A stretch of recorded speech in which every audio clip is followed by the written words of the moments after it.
প্রবীণ হয়ে গিয়েছ, চিত্রসেনকেও ছাপিয়ে গিয়েছ তুমি। না না দেবী, কোনো শিষ্য নিজের গুরুকে নিংড়ে নিতে পারে না। সে তো কেবল এটা করতে পারে, ঝুলি পেতে দিয়ে নিজের গুরুর সামনে দাঁড়িয়ে থাকতে পারে। দেবার মালিক তো গুরু হন। কিন্তু যদি আপনি এই নৃত্যতে প্রসন্ন হয়েছেন, তবে তার অর্থ এই যে আমার জন্য আমার গুরুকে লজ্জিত হতে হবে না। যদি তুমি অপ্সরা হয়ে থাকতে, তবে ইন্দ্রলোকের মেনকার আর উর্বশীর প্রদীপ নিভে যেত হয়তো। যোদ্ধার বাহুতে নৃত্যের মূর্ছনা, তুমি তো অসম্ভবকে সম্ভব করে দিয়েছ। অসম্ভব বলে তো কিছুই হয় না দেবী। আমার নাম উর্বশী, তুমি আমায় দেবী বলে কেন ডাকছ? আমার নাম ধরে ডাকো। সেটা সম্ভব নয় দেবী। এখনই তো তুমি বললে অসম্ভব বলে কিছুই হয় না। মর্যাদাবান পুরুষের জন্য মর্যাদার লঙ্ঘন অবশ্যই অসম্ভব হয় দেবী।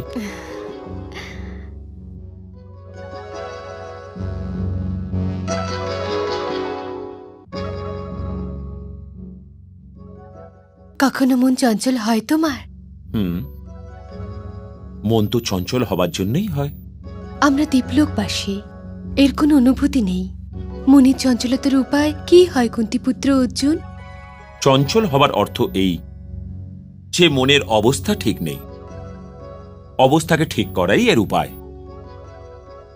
যদি মন কিছু পাবার জন্য ব্যাকুল হয় তবে একে মনের চঞ্চলতা বলে না। যদি মন কিছু পেতে চায়, তবে তো একটা লক্ষ্যে স্থির হয়ে গেল, আর লক্ষ্য পর্যন্ত পৌঁছনোই জীবনের মূল উদ্দেশ্য। ওই তো জীবনকে একটা নতুন দিশা, একটা অর্থ দিয়ে থাকে। অর্থাৎ নিজের লক্ষ্যকে পাওয়ার চেষ্টা করা উচিত, তাই না? অবশ্যই।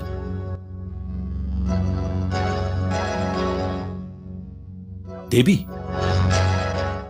তুমি আমার লক্ষ্য অর্জুন, আর আমি তোমাকে পাবার জন্য চেষ্টা করে চলেছি।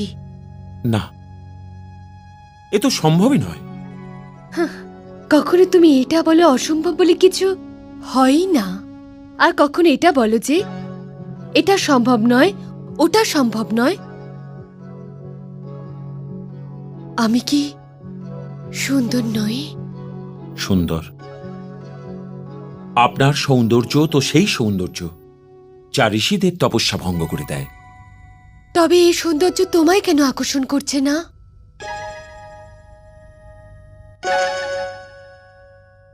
কারণ আমি ঋষি নই। মিছে তর্কের সময় নষ্ট করো না অর্জুন, আমার বাহুবন্ধনে জড়িয়ে যাও। মাতার বাহুবন্ধনে জড়িয়ে যাওয়া তো এক পুত্রের জন্য সৌভাগ্য। মাতা? তুমি আমায় মাতা বললে? মাতাকে যদি মাতা না বলি তবে কি বলবো? মনে করুন, আমার পূর্বজ মহারাজ পুরুরবা আপনার সৌন্দর্যে মোহিত হয়েছিলেন, আর আপনিও ওনার পত্নী হয়ে ওনার সাথে থেকেছিলেন। ওই জন্য আমি তো আপনার মধ্যে কেবল মাতা কুন্তী আর মাতা মাদ্রির রূপ দেখতে পাই। অপ্সরা না কারুর পত্নী হয়ে থাকে, আর না কারুর মাতা। ওরা কেবল সৌন্দর্যের প্রতিমা হয়ে থাকে। এই সৌন্দর্যের প্রতিমাকে স্বীকার করো। মাতার রূপে তো গ্রহণ করে নিয়েছি দেবী। মাতার পুত্রের মধ্যে অন্য কোনো সম্পর্ক হতেই পারে না। আমি ক্ষমা চাইছি। আমি আপনার জন্য কেবল এক পুত্র হতে পারি, পুরুষ নয়।